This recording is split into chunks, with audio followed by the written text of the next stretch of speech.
흔한 거는 귀신이 없는 날, 귀신이 활동하지 않는 날, 중고 물건을 들어온다든가 남의 옷을 들어온다든가.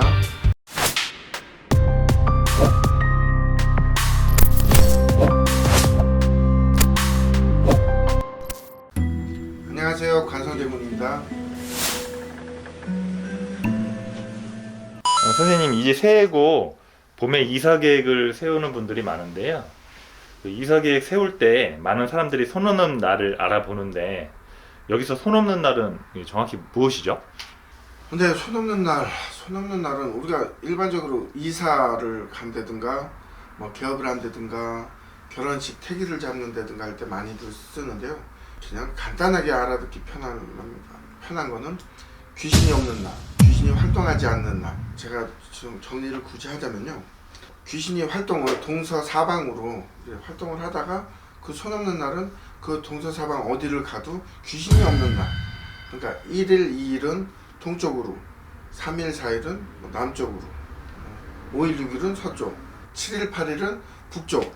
그렇게 이제 활동을 한다고 치면 9일하고 10일은 그 동서사방 전체적으로 봐서 손이 없는 날, 귀신이 활동하지 않고 머무르지 않고 사람들한테 예를 들어 해를 끼치지 않는 그런 날로 이제 많이들 알고 있기 때문에 이사나 뭐 태기를 잡을 때 물건을 갖고 들어올 때 손 없는 날을 또 많이 따지기도 하고요.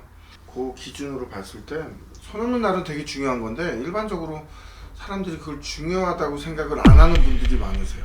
중고 물건을 들어온다든가 남의 옷을 들어온다든가 이제 그랬을 때 탈이 난다든가 또 이사나 태기를 잡아야 되는데 잘못 들어간다든가 방향을 잘못 가서 망한다든가 실패를 한다든가, 우리가 예를 들어 저 지역을 갈 일이 없는데 그 지역에 가서 굳이 사고가 났어. 그러면 내 운세로 봐야 되는 것도 있겠지만 안 갔어야 되는데 손은 그런 거.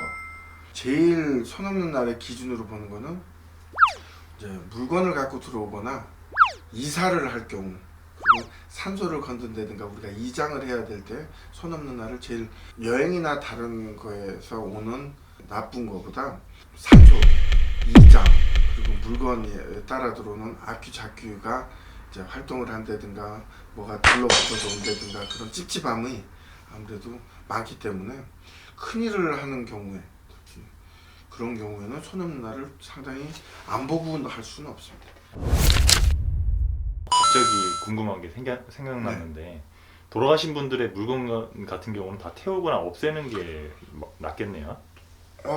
아니면 그런 분들이 물건을 다시 쓴다 하면은 손 없는 날을 피해서 그죠. 근데 가져온다든가. 옛날 장례 문화는 망자가 돌아가시면 이제 옷을 그분이 썼던 물건들을 다 이렇게 갖고 나가서 평상시에 입었던 옷을 태워드리고, 산에서는 이렇게 뭐 깡통에다 놓고 그 이장을 하거나 예를 들어 매장을 했을 때 그 옆에서 바로 이렇게 태우고 했었던 문화가 있었고, 또 요즘은 장례식장 가면은 그래도 이렇게 태우거나 그렇기는 하지만 요즘은 좀 태우고 뭐 하는 게 좀 이렇게 시대가 좀 바뀌어서 잘 안 하게 되고 또 잊어버리는 경우가 많은데요.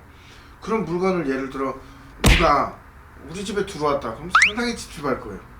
근데 그걸 알고 들어오는 게 아니고 요즘은 의류함이다, 구제다 해서 그렇게 해서 많이들 나가기 때문에 이게 주인이 과연 아파서 돌아가셨던 건지 어디신 건지 모르기 때문에 상당히 영향이 있죠. 그리고 찝찝해하죠. 우선은 남이 쓰던 거 굳이 뭐 이걸 써야 돼? 근데 그게 또 구제를 좋아하시는 분들도 많지만 아프신 환자분이라든가 돌아가신 망자의 옷이라든가 물건이라 그러면 그거 알고 쓰는 분들은 없을 거예요. 근데 이제 그런 것도 감안을 하신다고 해도 만약에 그런 경우에 탈이 난다 그러면 그거는 큰 손실을 보고 개인적으로 많이 힘든 영향이 오기 때문에, 그래서 손 없는 날을 비방도 해야 되겠지만 손 없는 날이 중요합니다. 네, 그럼 오늘은 여기까지 하겠습니다. 재밌게 보셨다면 구독과 좋아요 부탁드립니다.